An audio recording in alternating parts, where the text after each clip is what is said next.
Orang Jawa mengistilahkan sholat rubuh gedang ya ini berarti tiangnya sering rubuh.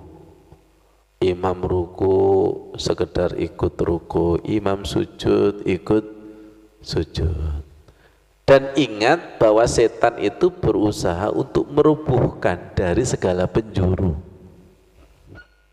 Assalamualaikum warahmatullahi wabarakatuh.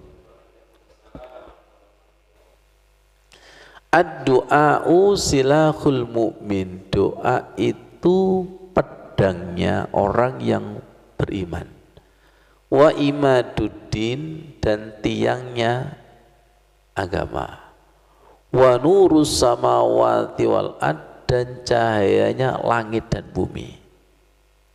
Kita tahu bahwa sholat itu sendiri juga pengertiannya adalah as-sholatu ad-doa. Betul Bu Anissa? Sholat itu adalah doa.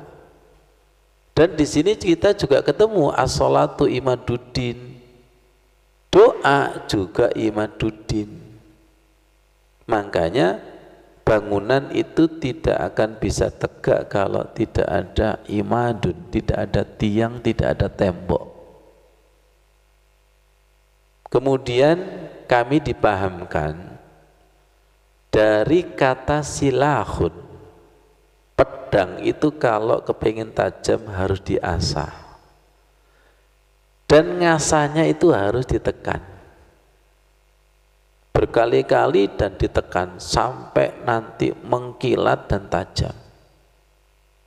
Sekarang bagaimana dengan doa-doa yang kita munajatkan ketika di dalam sholat? Itu ada tekanan enggak? Kabira walhamdulillahi katsira wa enggak ada tekanan kan? Harus ditekan sampai menemukan dimensi demi dimensi yang tak terbatas supaya menjadi silah, supaya menjadi pedang yang sangat tajam. Bagaimana tajam kalau ketika membaca? Di sini ada hadis lagi, ud'ullah, berdoalah kepada Allah, wa antum muqinuna bil ijabah, kalian meyakini bahwa doamu dikabulkan. Wa'lamu, ketahuilah kalian, annallaha, sesungguhnya Allah, la yastajibu du'aan min qalbi ghafirin lahin, tidak menerima doanya orang yang ngelamun, yang pikirannya kemana-mana, apalagi tajam. Yang menjadi doa kita tajam, yang menjadikan pedang kita tajam itu adalah setiap kata-kata doa dimaknai dan ditekan agar menemukan dimensi yang tidak sama dengan tadi. Paham? Yang dulu juga saya ibaratkan, ibu-ibu biasanya nyuci piring. Nyuci piring itu kalau tidak mau menyentuh piringnya bisa bersih. Saya jijik kok nyentuh piring itu kalau kotor. Gayai.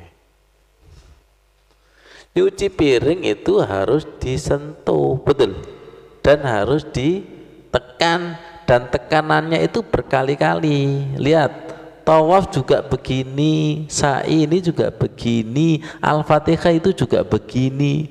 Understand?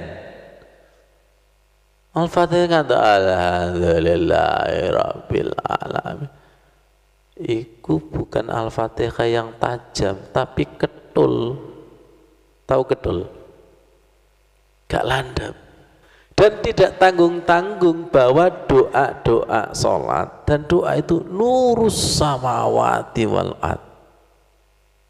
Ini yang menjadikan malaikat langsung turun. Malaikat menghormat majlis taklim, betul. Malaikat menghormat orang yang zikir.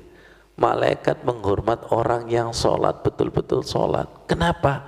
Silah, imad, dan nurus samawati wal ard. annallaha la yastajibu du'aan min qalbin ghafilin lahin. Sesungguhnya Allah tidak menerima doanya orang yang tidak fokus, tidak menerima doanya orang yang ngelamun. Jadi jangan sekali-kali lagi mengatakan bahwa saya ngelamun ketika sholat, saya melamun ketika doa, itu manusiawi. Katakan syaitoni, supaya berubah dari tempat itu.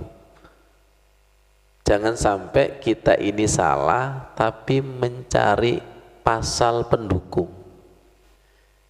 Jadi kalau kita mau jujur ketika sholat kita itu tidak khusyuk, ada ayat yang kita langgar, ada hadis yang kita langgar.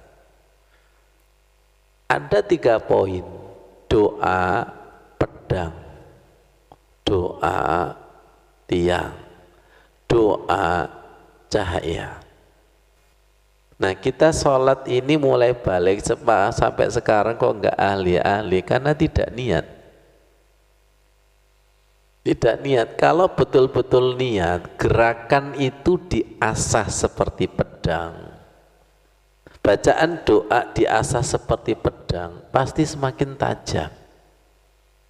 Nah, kalau tajam otomatis mampu membelah problem solving masalah yang dihadirkan Allah setiap hari demi hari. Jangan suka curhat. Ada masalah datang kepada orang pinter. Yang datang kepada saya itu kan bermasalah semua. Akhirnya saya guyon ini, delok nyewa pedangi ustadz ini.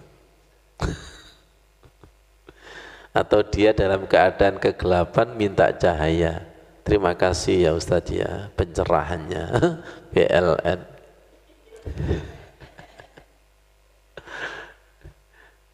Kenapa kok tidak bisa sendiri? Ya betul ya. Jenengan nggak tertegun dah dengan kata-kata adoa usilahun. Ya, saya ini Ustadz kalau doa itu kurang mantep. Nah, kurang mantep itu yang tidak boleh. Tadi kan di atas sudah ada kan, ketika kamu berdoa, wa antum muqinuna bil ijabah, kalian harus yakin bahwa doa itu diijabahi. Memang yakin itu enggak gampang, ternyata yakin itu tajam. Doa juga begitu. Kira-kira jenengan bisa merasakan enggak bahwa doa kita itu tajam dan tumpul? Itu rasanya di sini. Betul ya? Saya itu loh kalau didoai sama si A itu kok rasanya tembus ke hati. Saya itu loh kalau didoai si B kok enggak bisa tembus ke hati. Nah itu tajam dan tumpul. Betul. Betul ya? Nah, kedua dari kata imat. Imat itu tiang. Orang Jawa mengistilahkan sholat rubuh gedang ya ini. Berarti tiangnya sering rubuh. Imam ruku sekedar ikut ruku, imam sujud ikut sujud. Dan ingat bahwa setan itu berusaha untuk merubuhkan dari segala penjuru. Sholat ngantuk itu juga. Betul. Merem melek itu juga. Ayo rubuh. Sing longgo mek ustadz tok. Imaduddin. Ketiga dari kata nur. Orang yang doa, betul-betul berdoa, itu memancarkan cahaya. Kalau memancarkan cahaya, mendoakan berarti menyinari kegelapan jamaah. Betul? Sebelum menyinari, berarti kita harus tersinari. Semoga hati kita dijaga Allah dan dipanggil ke tanah suci bersama keluarga besar kita. Kun fayakun. Wassalamualaikum warahmatullahi wabarakatuh.